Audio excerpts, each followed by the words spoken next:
A palavra do Senhor diz: Pedro, apóstolo de Jesus Cristo, aos eleitos que são forasteiros da dispersão no Ponto, Galácia, Capadócia, Ásia e Bitínia. Eleitos segundo a presciência de Deus Pai, em santificação do Espírito, para a obediência à aspersão do sangue de Jesus Cristo. Graça e paz vos sejam multiplicadas. Bendito Deus e Pai de nosso Senhor Jesus Cristo, que segundo a sua muita misericórdia, nos regenerou para uma viva esperança, mediante a ressurreição de Jesus Cristo dentre os mortos, para uma herança incorruptível, sem mácula, imarcessível, reservada nos céus para vós outros, que sois guardados pelo poder de Deus, mediante a fé, para a salvação preparada para revelar-se no último tempo. Nisso exultais, embora, no presente, por breve tempo, se necessário, sejais contristados por várias provações, para que, uma vez confirmado o valor da vossa fé, muito mais preciosa do que o ouro perecível, mesmo apurado por fogo, redunde em louvor, glória e honra na revelação de Jesus Cristo, a quem, não havendo visto, amais, no qual, não vendo agora, mas crendo, exultais com alegria indizível e cheia de glória, obtendo o fim da vossa fé, a salvação da vossa alma. Foi a respeito desta salvação que os profetas indagaram e inquiriram, os quais profetizaram acerca da graça a vós outros destinada, investigando atentamente qual a ocasião ou quais as circunstâncias oportunas, indicadas pelo Espírito de Cristo, que neles estava, ao dar de antemão testemunho sobre os sofrimentos referentes a Cristo e sobre as glórias que os seguiriam. A eles foi revelado que, não para si mesmos, mas para vós outros, ministravam as coisas que agora vos foram anunciadas por aqueles que, pelo Espírito Santo enviado do céu, vos pregaram o Evangelho, coisas essas que os anjos anelam perscrutar. Quase que não sai a palavra. Oremos. Deus, nós estamos diante da Tua palavra que é viva, palavra que fala aos nossos corações. Por isso eu peço que o Senhor, mais uma vez, na instrumentalidade do Teu Santo Espírito, venha falar, ó Deus, de forma poderosa, impactante, a cada um presente aqui nesta noite. Fale também ao coração daqueles que estão em suas casas, acompanhando pelo canal do YouTube da igreja, e também por aqueles que em outra oportunidade ouvirão esta mensagem. Oramos no nome de Jesus. Amém. Estamos encerrando 2021 com uma expectativa para 2022. E nós temos já dito aqui várias vezes que foram 2 anos extremamente difíceis, onde cada um de nós enfrentamos quase que uma mesma luta. Primeiramente, a luta contra um vírus invisível que dizimou milhares de vidas, que no Brasil passou de 600 mil mortes. Mas além de tudo isso, queridos, as tribulações que nos vêm no nosso dia a dia, que fazem parte da nossa vivência.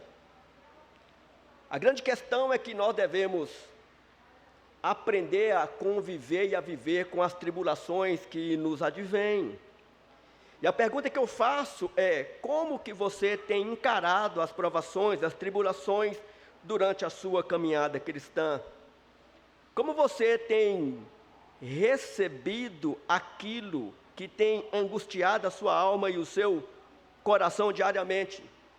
Você tem olhado para as tribulações nos momentos difíceis da sua vida, e você tem vivido esses momentos como o momento em que Deus está ensinando a você lições, ou você tem vivido como alguns que nos momentos de tribulações, de sofrimentos, não que se rebelam contra Deus, mas ficam arredios com Deus, e deixam de ir à palavra de Deus, e deixam de ler a Escritura, e deixam de orar, deixam de participar dos cultos, dos momentos de comunhão da igreja, das reuniões de orações que nós temos no decorrer da semana, estudos bíblicos, gradativamente esses ou estas vão se distanciando de Deus, e quando percebem, em vez de ter a força necessária para vencer as tribulações e os sofrimentos, enveredam-se mais num caminho perigoso, porque quanto mais se distanciam de Deus, mais o sofrimento aumenta,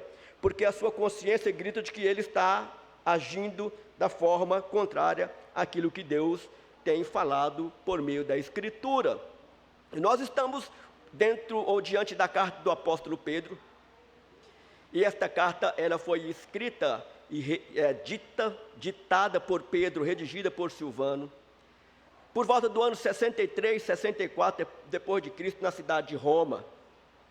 Então, os destinatários desta carta eram gentios e judeus, os quais Paulo os denomina de forasteiros.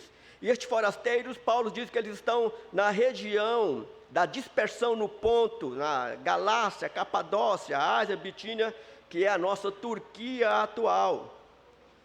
Nós podemos ler esta carta, e você pode dar um tema para a carta, porque na sua leitura devocional você pode encontrar um tema que seja adequado àquilo que Deus tem falado ao seu coração na leitura devocional desta carta. Mas eu quero, como tema geral, trazer um tema como a graça de Deus e a esperança viva que nós temos em Cristo Jesus. E você pode encontrar isto em alguns versículos-chave desta carta, capítulo 1, versículo de número 3, capítulo 5, versículo de número 10 e outros. Então, olhando para o contexto desta carta, esta carta ela foi escrita dentro de um período de uma perseguição, a princípio, uma perseguição individual, porque gentios e cristãos que aceitaram a Jesus como Senhor e Salvador de suas vidas, a princípio o cristianismo que estava nascendo em Roma era visto como uma seita que estava saindo do judaísmo, e como o judaísmo ele era aceito pelo Império Romano, houve uma certa tolerância com os irmãos e irmãs que confessavam Jesus como Salvador. Havia algumas perseguições pessoais, individuais, mas à medida que o cristianismo foi crescendo, esta perseguição deixou de ser individual e passou a ser estatal. Agora o império se levanta contra Cristo e a sua igreja, e a perseguição se torna ferrenha, extremamente dura. E a princípio ela foi encabeçada pelo imperador Nero, e depois ela foi delineada e foi levada adiante por tantos outros imperadores. E estas perseguições, elas tinham motivos. Motivos, primeiro, no contexto individual, porque os irmãos não viviam de acordo com aquilo que os seus companheiros ou amigos de trabalho queriam que eles vivessem, em uma vida completamente distoante do Evangelho. Agora eles tinham que se apresentar de uma forma diferente diante de Cristo e diante da comunidade. Mas também de uma forma estatal, porque agora estes que antes confessavam Nero como o seu Deus, agora eles confessam Jesus. Então, esta perseguição, ela traz no seu bojo questões tanto individuais como também estatais. É uma perseguição que ela tem uma força muito grande, e muitos irmãos foram mortos dentro deste contexto.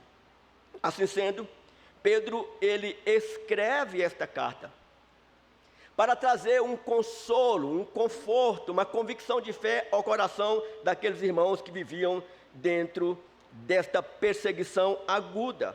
Portanto, essa carta ela é uma carta de encorajamento e de um testemunho pessoal, de irmãos e de irmãs que enfrentavam o sofrimento, a despeito de terem as suas vidas ceifadas, lançados na arena, queimados vivos para que Nero pudesse passear durante a noite no seu jardim imperial.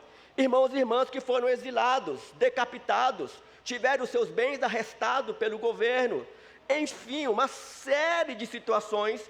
Pedro, então, ele escreve para que esses irmãos recebam o conforto e o consolo que vem dos altos céus.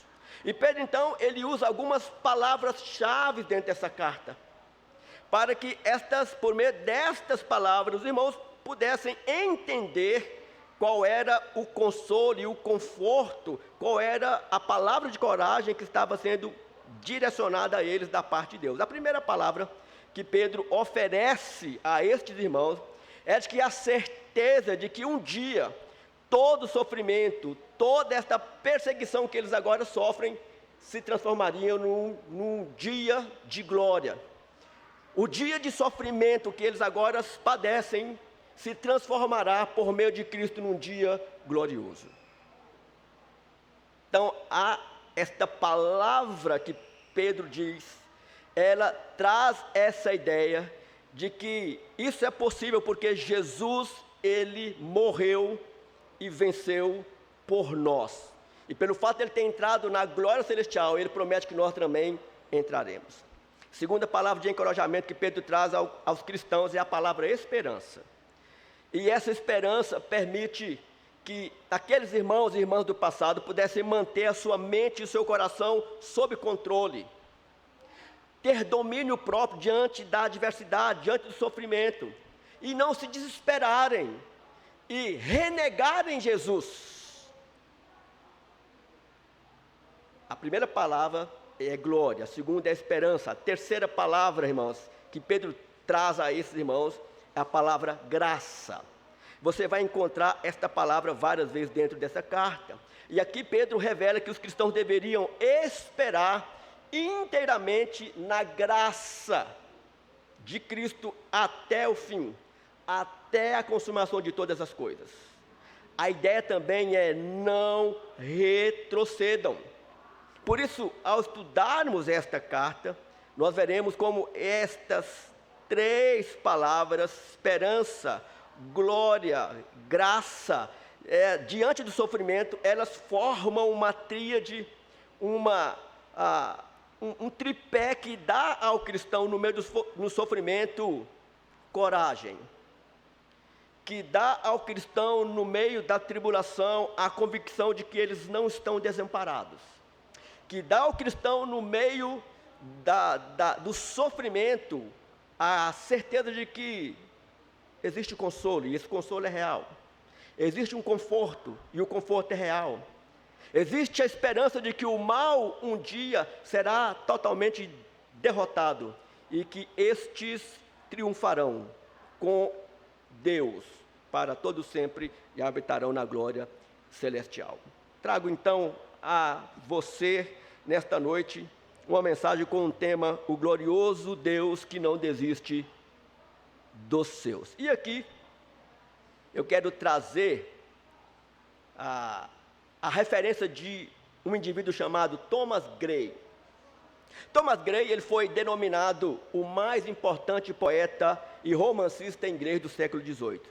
No ano 1750, ele concluiu a sua elégia e ele compõe esse poema diante de um cemitério. E neste cemitério estavam sepultados muitos soldados condecorados.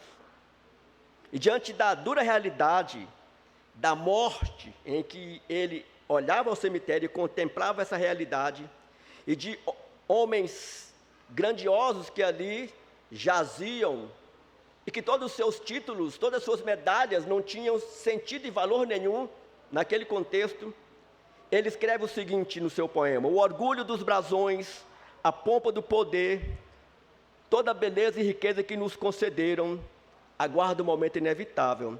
Para o túmulo, os caminhos da glória nos conduzem. Essa é a esperança daqueles que não têm Cristo. Porque a nossa vida, ela vai se encerrar e ponto final. E se a nossa vida se encerra aqui e agora, no momento em que nós fecharmos os olhos, não há esperança para nós.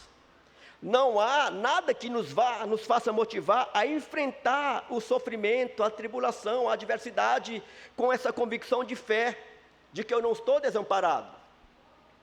E Pedro, quando ele escreve esta carta, ele vai justamente contrapor este ponto.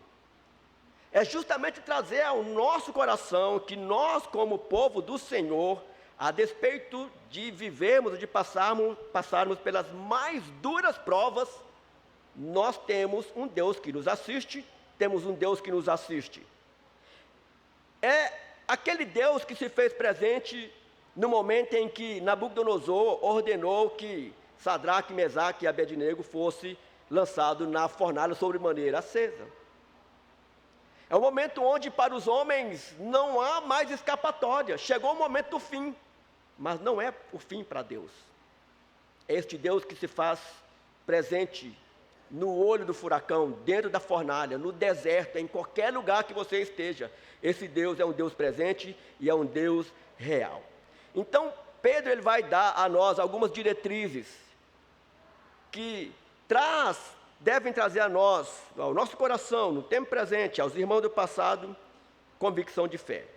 A primeira certeza, ou a primeira diretriz que Paulo vai dar àqueles irmãos do passado a nós, é que tanto eles como nós nascemos e eles também nasceram para a glória. Olha o que Pedro vai dizer no versículo 1 ao versículo 4. Nós já lemos, mas eu quero só relembrar alguns pontos. Eleitos segundo a presciência de Deus e Pai, em santificação do Espírito, para obediência à aspersão do sangue de Jesus Cristo, graça e paz vos sejam multiplicadas, e nós poderíamos entender mais, mas até aqui é suficiente. O que Pedro está dizendo a nós é que estes que creem em Jesus, eles nasceram para a glória. E estes nasceram segundo uma eleição que aconteceu antes da fundação do mundo.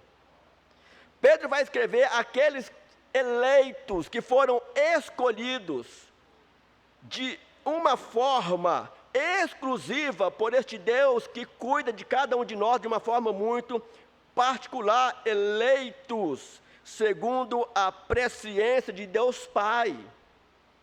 Aqui já seria motivo suficiente para nós, em qualquer situação, principalmente de tribulação, de angústia, de incerteza, entendermos, queridos, que por mais que seja a diversa situação, eu sou um escolhido de Deus.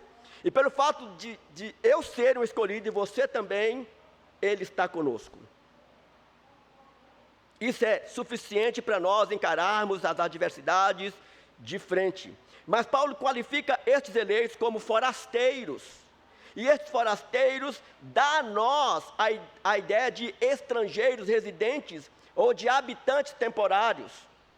É aqueles que temporariamente estão aqui, mas não fazem parte deste contexto, que nós estamos no mundo, mas nós não somos do mundo, o nosso reino é outro. É aquele reino que os nossos pais olhavam, segundo o autor aos Hebreus do capítulo 11, e ansiavam por aquele reino invisível, por aquele local onde os aguardava, onde eles sabiam que esse Deus transcendente e imanente estavam com eles, na peregrinação, na caminhada durante séculos, e está conosco nos dias atuais. Nós somos estes forasteiros, nós somos estes peregrinos, que estamos na nossa jornada para o céu. E isto é que Pedro está dizendo a nós: não temam, porque por mais que vocês sejam odiados, por mais que vocês sejam deixados de lado, vocês sejam perseguidos, vocês são amados por Deus.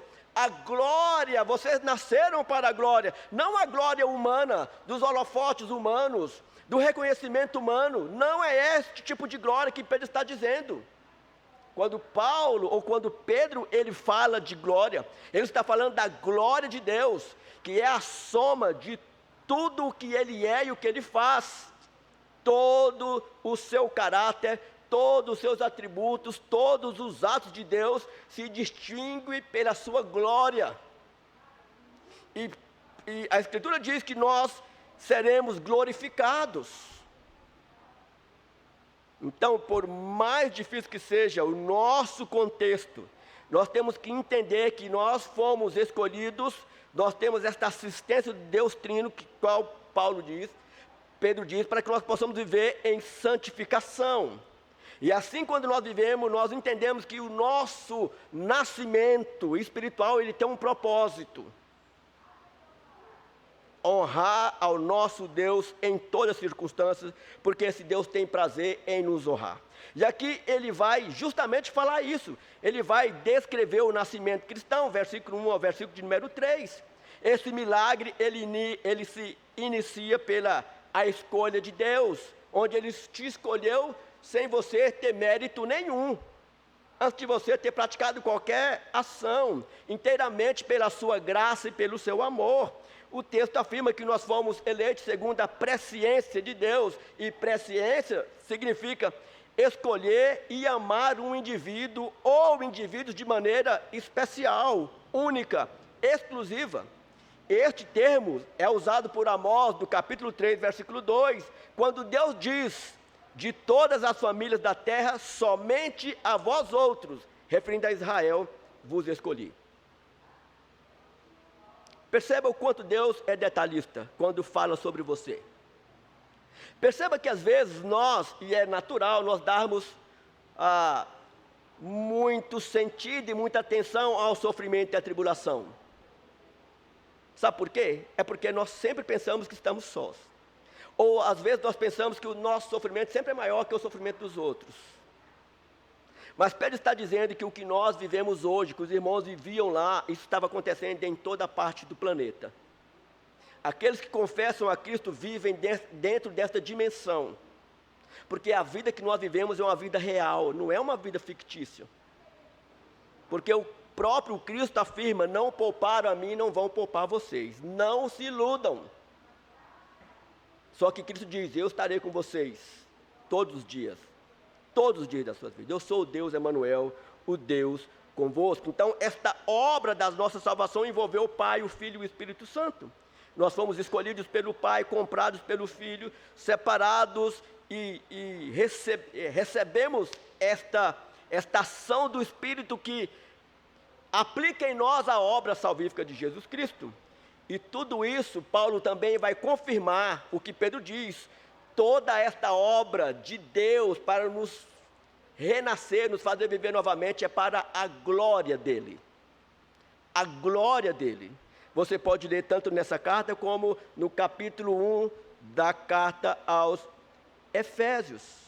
Paulo também vai dizer que nós que somos renascidos, nós vivemos dentro de uma esperança que é viva. Bendito Deus e Pai de nosso Senhor Jesus Cristo, que segundo a sua muita misericórdia, nos regenerou para uma viva esperança. Irmãos, a nossa esperança, ela é viva. Eu fico pensando, e talvez você também já parou para pensar, que quando aqueles irmãos e irmãs eram lançados nas arenas, o que vinha ao coração e à mente daqueles irmãos, que não arredavam o pé? A esperança de que primeiro Deus estava ali com eles, mas a esperança de que, mesmo se eles ali fossem dizimados, no mesmo instante em que eles fechassem os olhos e o fôlego de vida deles cerrasse aqui, eles estavam diante do seu Cristo, do seu Senhor, do seu Salvador. Essa é a esperança que nos faz encarar a realidade do sofrimento. Essa é a esperança que nos leva adiante. E ele vai dizer que a esperança é viva, pois ela se baseia na palavra viva de Deus, conforme está no versículo de número 23. Pois fostes regenerados, não de semente corruptível, mas de incorruptível, mediante a palavra de Deus, a qual é viva e permanente. E aí, Pedro também vai falar que essa esperança, ela, no seu bojo, ela aponta para uma herança, versículo de número 4. E ele descreve essa herança, ela é diferente de qualquer herança terrena. É uma herança que nós nem temos a condição real de dimensioná-la. Mas ele diz que esta herança é incorruptível, que dá a nós a ideia de que nada pode destruí-la. Se eu estou diante do sofrimento, diante da tribulação, e eu tenho uma esperança que é incorruptível e que nada pode destruí-la, irmãos, eu tenho a convicção de que nem a morte pode me vencer e te vencer. Era essa a esperança que os irmãos tinham lá no passado. Eles sabiam que a morte já tinha sido vencida por Jesus Cristo, mas ele vai dizer que esta esperança ela é sem mácula, ela é sem mancha, ela é sem nódoa, ela não pode ser infamada e nem vulgarizada, ela tem que ter um grande valor. Ele vai dizer também que esta esperança é imarcessível, ela jamais se desgasta, jamais esta esperança ou esta herança nos desapontará.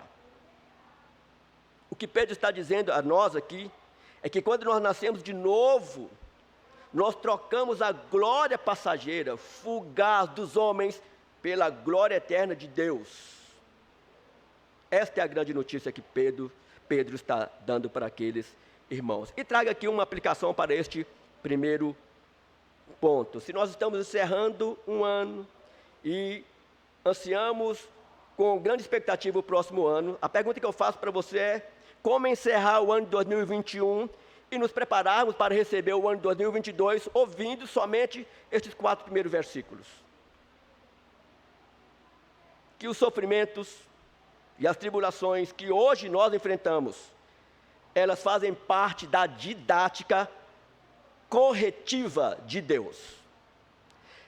O que nós vivemos hoje, irmãos, nós temos que perguntar a Deus, qual é o propósito de Deus naquilo que Ele está permitindo a gente passar por hoje? Porque Deus tem propósito em tudo. O que o Senhor quer me ensinar? Porque se esta é a minha expectativa, e é desta forma que eu quero encerrar um ano e iniciar o outro, eu preciso entender que cabe a nós, somente diante desta circunstância adversa, bem dizer a este Deus trino, que segundo a sua muita misericórdia, nos regenerou para uma viva esperança, mediante a ressurreição de Jesus Cristo, dentre os mortos, para uma herança incorruptível, sem mácula, imarcessível, reservada nos céus para vós outros. É por isso que nós não podemos desistir. Quando você olha para um irmão e para uma irmã que eles desistem diante das adversidades, sejam elas grandes, médias ou pequenas, é porque ainda estes irmãos não entenderam aquilo que Deus tem falado ao seu coração por meio da palavra. Você nasceu para a glória. É para isso que você nasceu. Mas para que você chegue lá, o sofrimento, a tribulação se faz necessário. É assim que Deus trabalha conosco. Segunda verdade deste texto: por que o cristão não pode desistir? É porque eles são guardados para a glória. Se eles nasceram para a glória, eles são guardados para este propósito, conforme o versículo de número 5. Que sois guardados pelo poder de Deus, mediante a fé para a salvação preparada para revelar-se no último tempo. Eu estou aqui tentando passar, hoje já tem um tempo, deixa eu...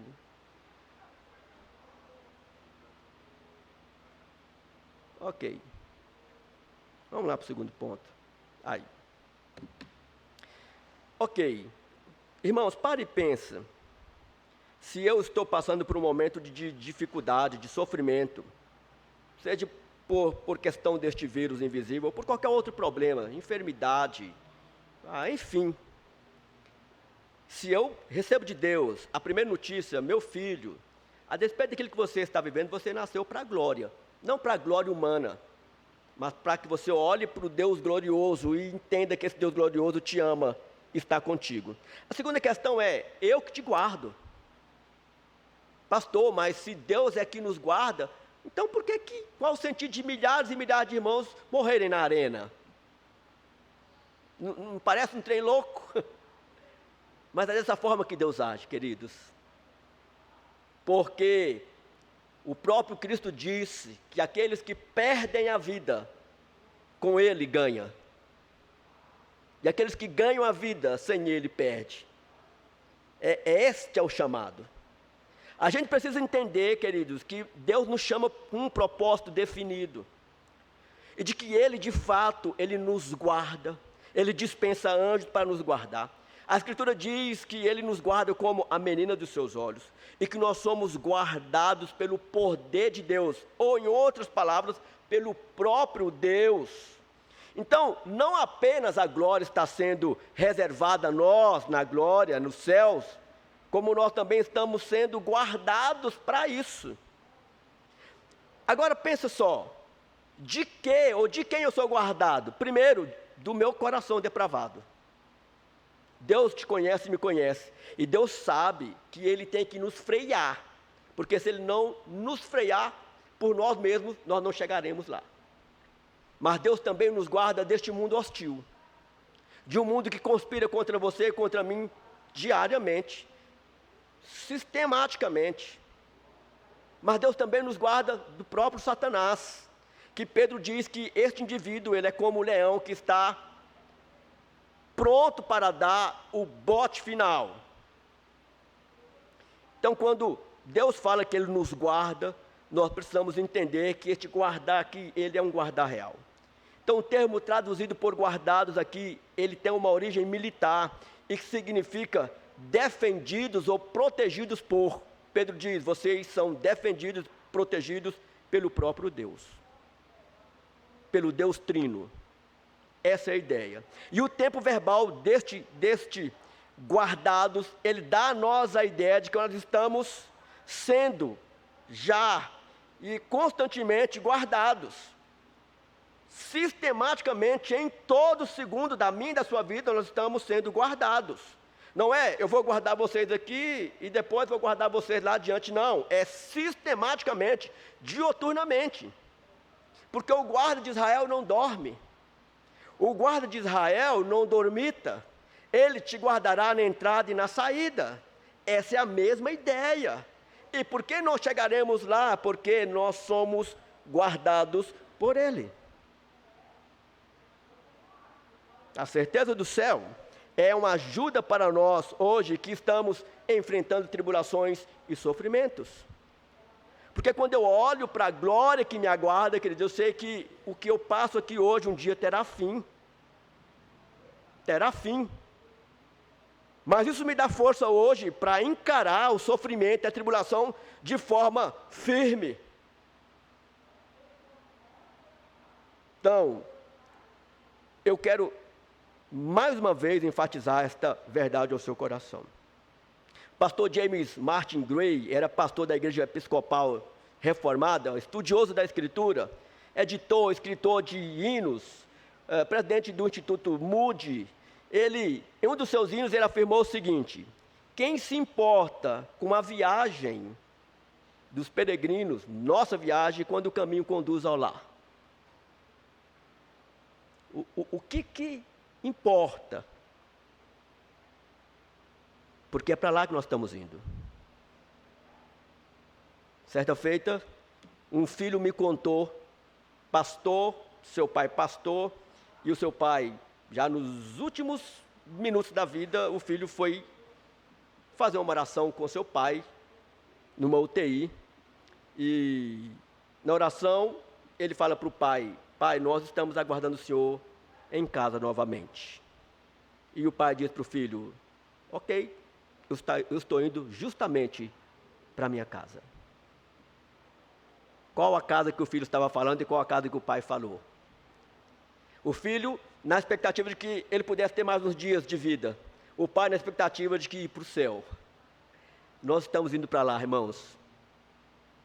Entende isso? O caminho que nós, como peregrinos e forasteiros, habitantes temporários, estamos trilhando, é o caminho que nos conduz à glória. Não tem nada mais sublime, não tem nada que deve encher o meu e o seu coração de alegria, de esperança, de força, de coragem para enfrentarmos o nosso dia a dia. Segunda aplicação que eu trago para o seu coração e para o meu coração: como encerrar o ano de 2021 e receber o ano de 2022. Segunda aplicação: cabe aos cristãos entender que por maiores que sejam as provações e as tribulações, maior é o cuidado que Deus dispensa sobre nós, e assim será até o último dia de nossas vidas. Salmo 121, versículo 1 ao 3 diz: eleva os olhos para os montes, de onde me virá o socorro? Socorro meu, seu, vem do Senhor. E este Senhor, Ele é detalhadamente revelado a nós. Ele é o Criador do céu e da terra. Ele não permitirá que os teus pés vacilem, não dormitará aquele que te guarda.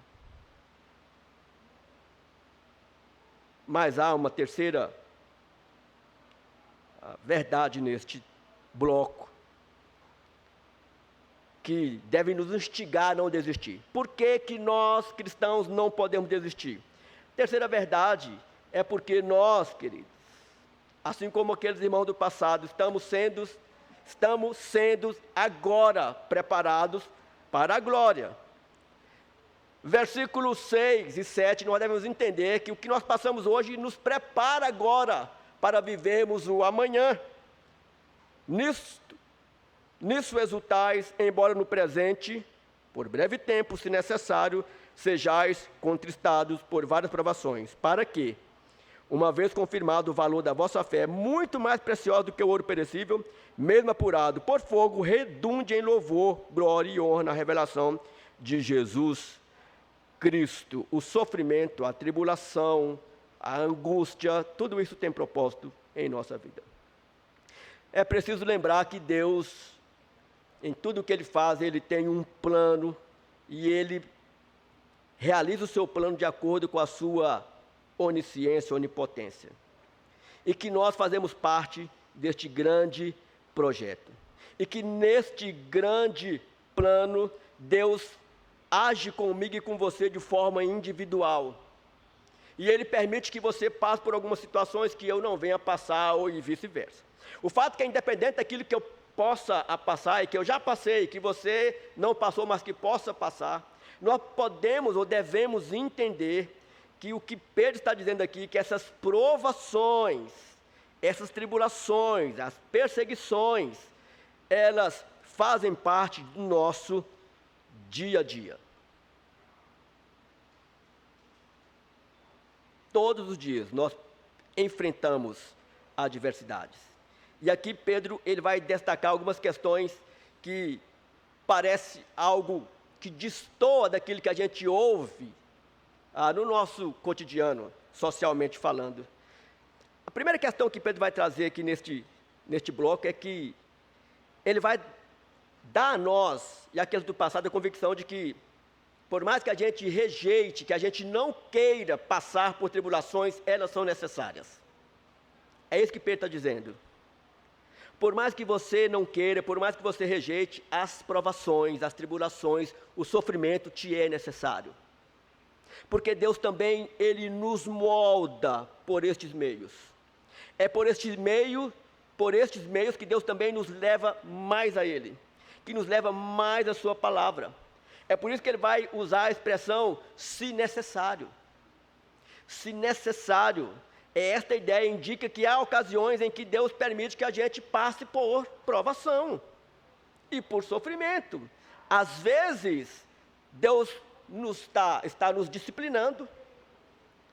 Outras, ou seja, talvez porque eu não esteja dentro daquilo que Deus tem ensinado a mim, por meio da palavra, Deus me chama. Deus permite que eu passe uma tribulação para que eu possa agir igual o salmista no Salmo 119, versículo 67, que ele diz: antes de ser afligido, andava errado, mas agora guardo a tua palavra. Versículo 71, o salmista no mesmo Salmo 119, 71 diz: foi-me bom ter passado pela aflição, porque aprendi os teus decretos. Então, por meio das tribulações, Deus também nos leva a Ele. Nem sempre nós sabemos que a gente não entende muito essa questão de Deus estar nos tratando, né? De que nós temos que passar por tribulação, por sofrimento, para que a nossa vida ela seja moldada de acordo com aquilo que Deus quer. Mas, por mais que a gente não entenda isso, Deus sabe que as provações são necessárias. E Deus sabe também que elas são dolorosas. Irmãos, nós passamos por situações que a sensação é de que nós estamos tendo a nossa alma rasgada, dilacerada, de tanta dor. O sofrimento provoca dor profunda e marcas profundas. Deus sabe o que é isso. Estava certa feita num velório de um infante, de um bebê, um aninho de idade, o seu pai foi tirar o carro da garagem e o bebê estava atrás do carro, ele não viu. Passou em cima do bebê, uma tragédia na família, e eu fui fazer o culto fúnebre E eu ouvi ali muitos irmãos revoltados com Deus. Como é que Deus permite tirar a vida de um bebê de 1 ano? Que Deus é esse?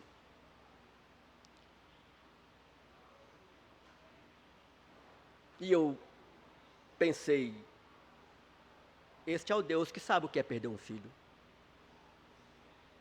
Ou não? E foi justamente o que eu disse naquele velório. O Deus que alguns de vocês estão acusando de que não é um Deus que não tem sentimento, que não sabe o que é perder um filho, eu quero falar que este Deus sabe o que é perder um filho. Porque Ele deu o seu bem mais precioso para morrer por você e por mim.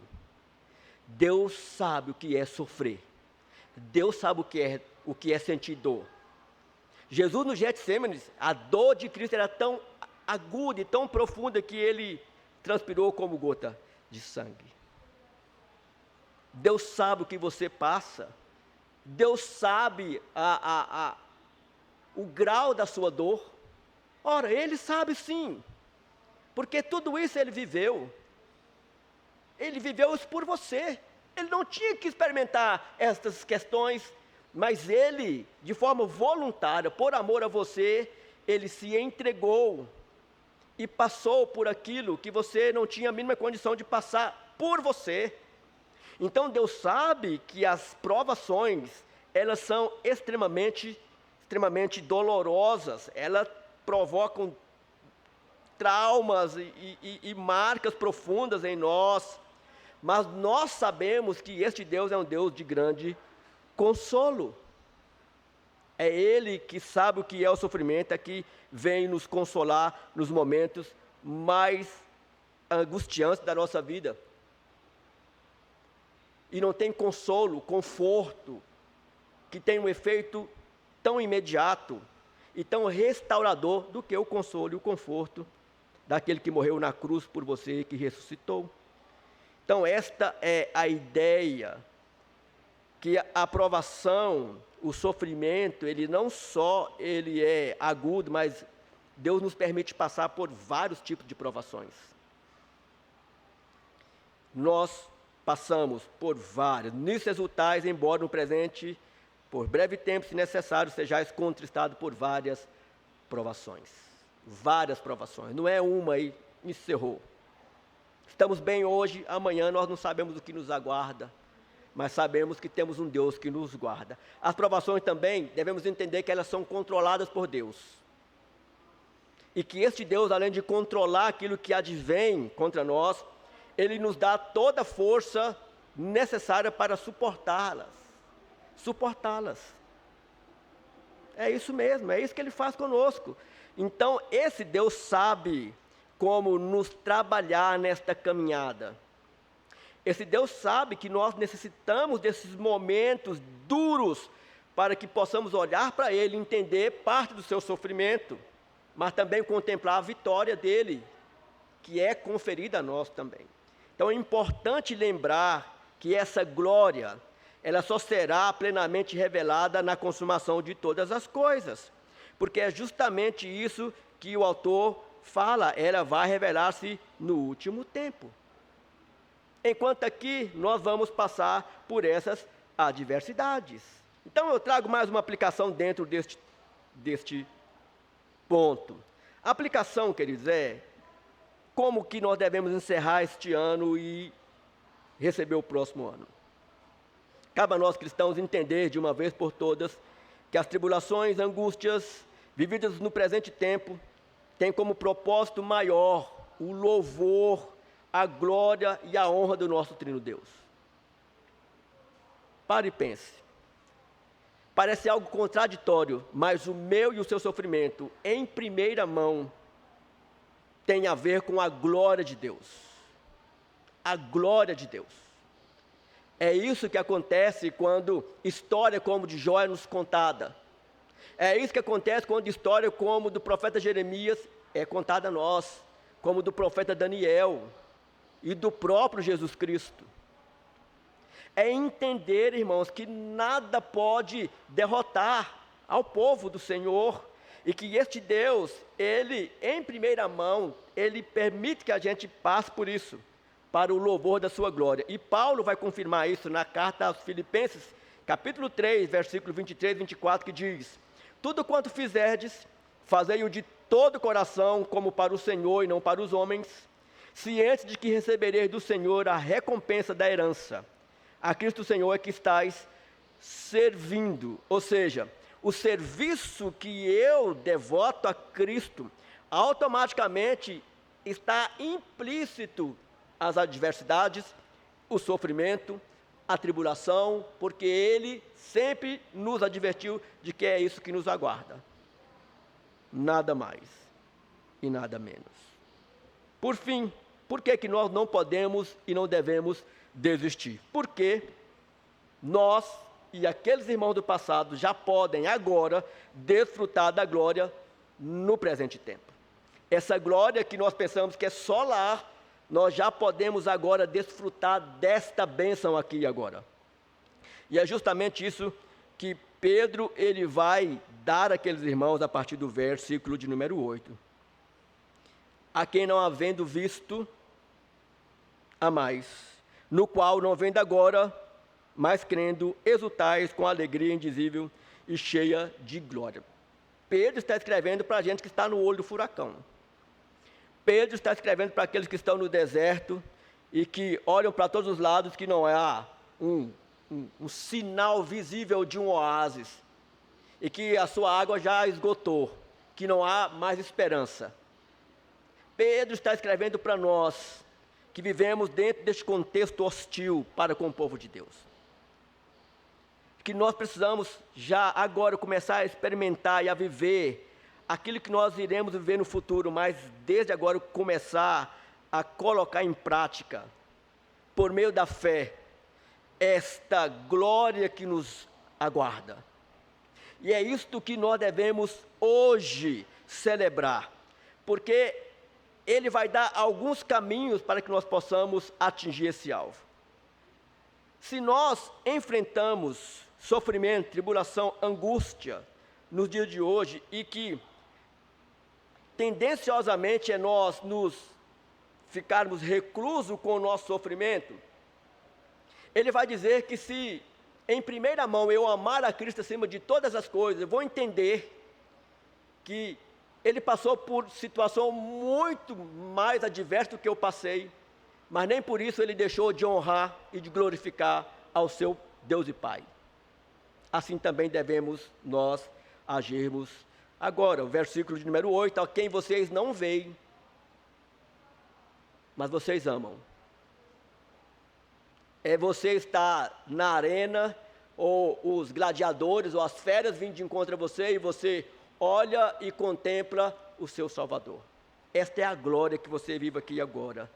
A glória de fazer parte deste povo redimido, eleito pelo Senhor. O apóstolo João afirma que aquele que nós amamos, que é o próprio Deus, nós o amamos porque Ele nos amou primeiro.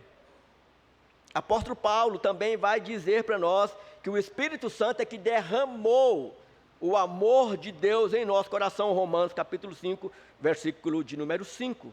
Então, diante destas verdades, cabe a nós somente entregar o nosso coração ao nosso Cristo e confiar nele. Nós não o vemos agora, mas nós o amamos.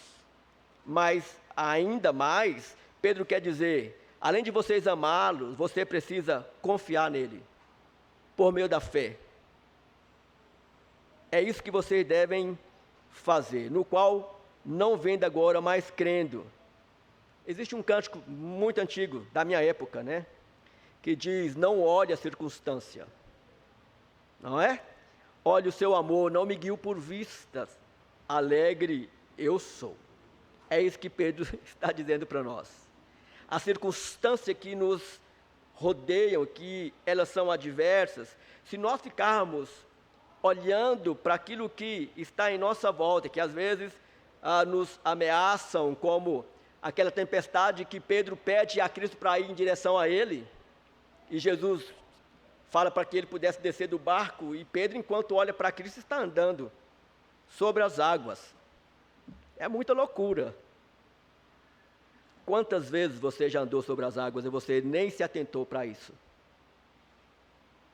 Quantas vezes você já andou pela fé nessa dimensão, sem nem ter atentado para isso? Porque, independente do momento que nós estávamos vivendo, nós estávamos com os nossos olhos fitos em Cristo.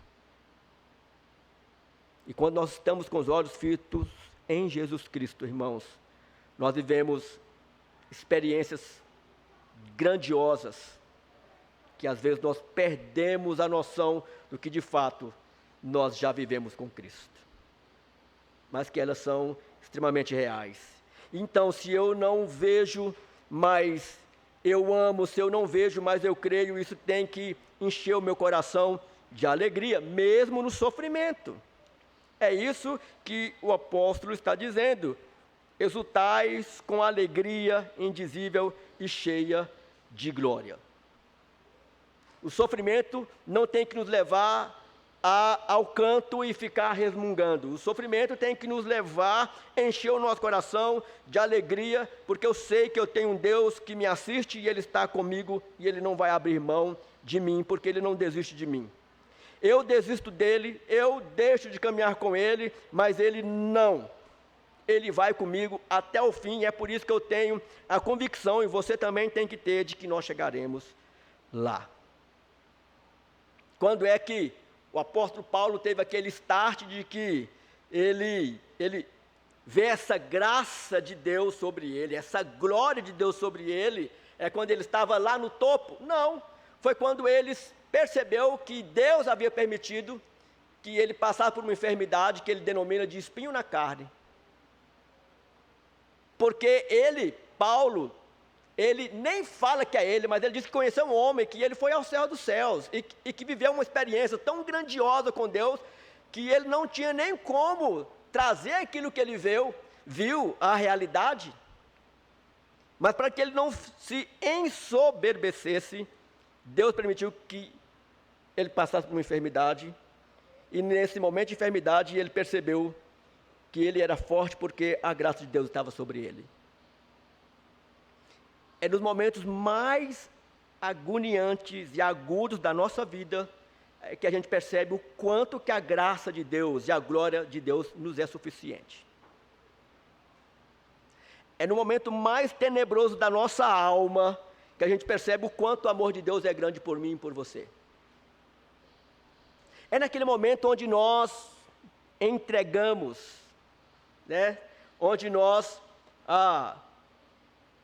esperamos nada mais do que o fim. Mas esse Deus é um Deus que não desiste de nós. É por isso que Paulo ele diz: quando eu penso que eu sou fraco, é que eu sou forte. É isso aí. É na nossa fraqueza. Porque a nossa fraqueza, ela dá a nós a ideia de que nós já nos jogamos fora tudo aquilo em que nós agarrávamos.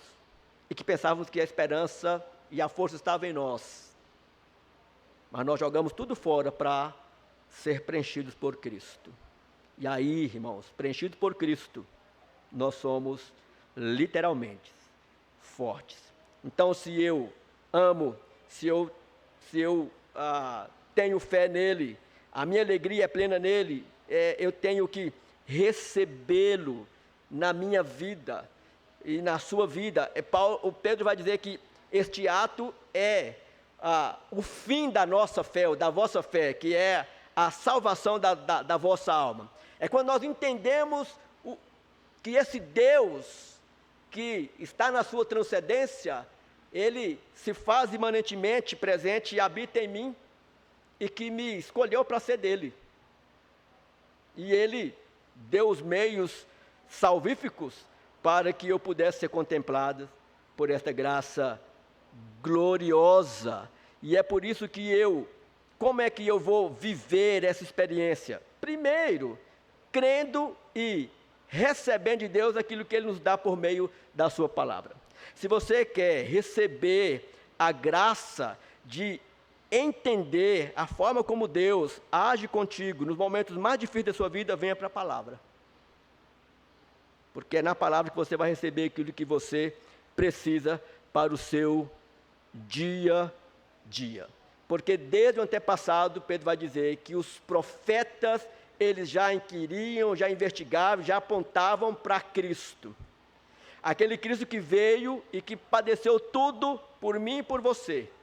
E que tudo aquilo que os profetas falaram no passado confere e bate e se ajusta em Cristo, conforme está no final do versículo número 11. Ao dar de antemão testemunho sobre os sofrimentos referentes a Cristo e sobre as glórias que o seguiriam.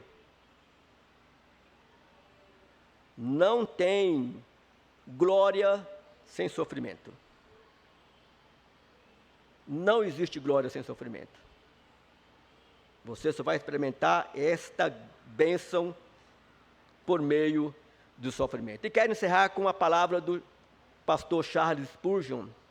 Ele costumava dizer que uma fé pequena leva a alma ao céu, mas uma grande fé traz o céu para a alma. É essa fé que nós temos que ter, queridos. E então, a aplicação que eu trago para o seu e para o meu coração é que como nós devemos encerrar este ano e iniciar o próximo ano. Entendendo que cabe aos cristãos entender que um dia todas as angústias cessarão e então, glorificados, viveremos com o Senhor para todo sempre. Existem histórias de irmãos e irmãs que viveram aqui, que passaram por sofrimentos tão agudos, e que quando você escuta a história, você às vezes até pergunta: será que valeu a pena esse irmão e essa irmã andar com Cristo nessa dimensão? Eu deixo para você fazer essa pergunta para eles lá no céu. Irmão, valeu a pena?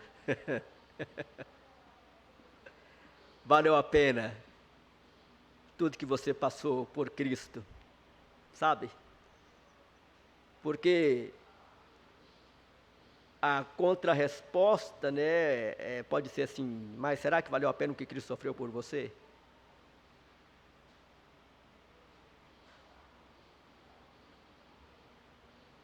Porque, irmãos, o que Cristo passou por mim e por você, a gente é muito pequeno diante dessa realidade. É por isso que Paulo, quando ele vai encerrar um dos blocos da sua carta em Romanos capítulo 8, né, ele vai dizer: ora, se nós somos filhos, somos também herdeiros, herdeiros de Deus, co-herdeiros com Cristo, se com ele sofremos, também com ele seremos glorificados. Porque para mim, tenho por certo, que os sofrimentos do tempo presente não podem ser comparados com a glória a ser revelada em nós. Eu tenho certeza absoluta, é o que Paulo está dizendo, que tudo o que eu já passei até aqui, todas as provações, todo o sofrimento, o que me aguarda é incomparavelmente melhor. É o que te aguarda. É o que me aguarda. E é isso que me faz ir adiante. É isso que me faz encerrar um ano e esperar o outro com expectativa, sem saber, porque eu não sei o que vai acontecer comigo no ano que vem. Mas eu sei que se Deus me der graça e vida, e a você também, a única certeza que nós teremos é: Ele estará conosco. E se Ele estará conosco, é o suficiente para todo o ano que vem e para encerrarmos este ano. Só isso. Colocamos nossos projetos, virar de ano, deixar de fazer isso ou fazer aquilo. Já viu como que são os nossos projetos? Às vezes nós não concluímos nenhum, nem iniciamos. Mas o projeto que Deus traçou para mim e para você é infalível. Infalível. E eu fico imaginando, irmãos, que a expectativa que Cristo tem também desse momento conosco. A expectativa que Ele tem contigo, de um dia, Ele nos também, não só a gente vê-lo, mas Ele já nos vê hoje. Mas eu fico pensando que essa consumação vai ser um ápice para Deus e para nós. Então não deixe que essas coisas que nos vêm no dia a dia, nos roube de nós esses momentos gloriosos que nós temos com o Senhor. E é dessa forma que eu desejo, do fundo do meu coração, que você encerre este ano e inicie o próximo. Relembrando que você nasceu para a glória, você está sendo preparado para este propósito, é isso que te aguarda. E que este Deus que prepara você, que já deu a você tudo aquilo que é necessário, Ele vai fazer com que você chegue lá, mas que você contemple e vive agora este momento com Ele, como os discípulos tiveram aquele momento glorioso no Monte da Transfiguração. Estar com Cristo no Monte da Transfiguração foi um momento ápice na vida de alguns dos apóstolos, mas estar com Cristo todos os dias foi o que eles deixaram de perceber no seu cotidiano. O que chamou a atenção daqueles homens foi, nossa, ele se transfigurou diante de nós, mas e os 3 anos, os 3 anos que eles ficavam dia a dia, lado a lado com Deus? A caminhada cristã, ela vai tirando isso de nós. Isso é um perigo, porque às vezes nós queremos somente ver o Cristo transfigurado, e não percebemos que Ele está aqui agora conosco, no nosso dia a dia, no nosso cotidiano, comigo e com você agora, o Emmanuel. Feche seus olhos, curva sua cabeça, vamos orar. Deus, nós queremos, no nome de Jesus, agradecer-te por este momento diante do Senhor, porque o Senhor está conosco aqui agora. E é fato que nós temos projetos, planos para o ano vindouro, e ainda projetos para o encerramento deste ano. Mas o Senhor mostre a nós de que o projeto maior é do Senhor, e de que nós fazemos parte deste projeto. E que o nosso projeto, para o final deste ano, para o ano vindouro, tem que estar dentro do teu projeto, para que nós possamos, ó Deus, desfrutar da tua companhia diariamente, por meio da leitura da tua palavra, por meio dos momentos de contemplação, de silêncio, de oração diante do Senhor. Também por meio dos momentos de oração com o teu povo, na tua casa, na tua igreja, nos momentos de estudo bíblicos, nos momentos da ceia, nos momentos da comunhão, ó Deus, quando nós também nos alimentamos, compartilhamos um café da manhã, para que nós possamos experimentar aquele grande momento onde o Senhor estará conosco na grande ceia final, numa única e definitiva comunhão, para que nós possamos, dentro desta comunhão maior, habitarmos para todo sempre contigo na glória celestial.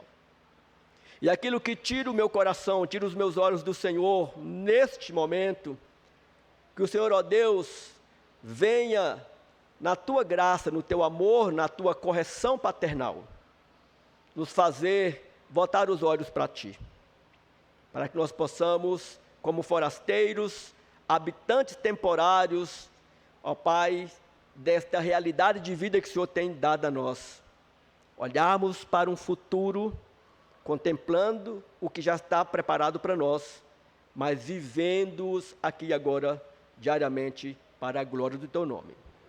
Oramos no nome de Jesus, amém e amém.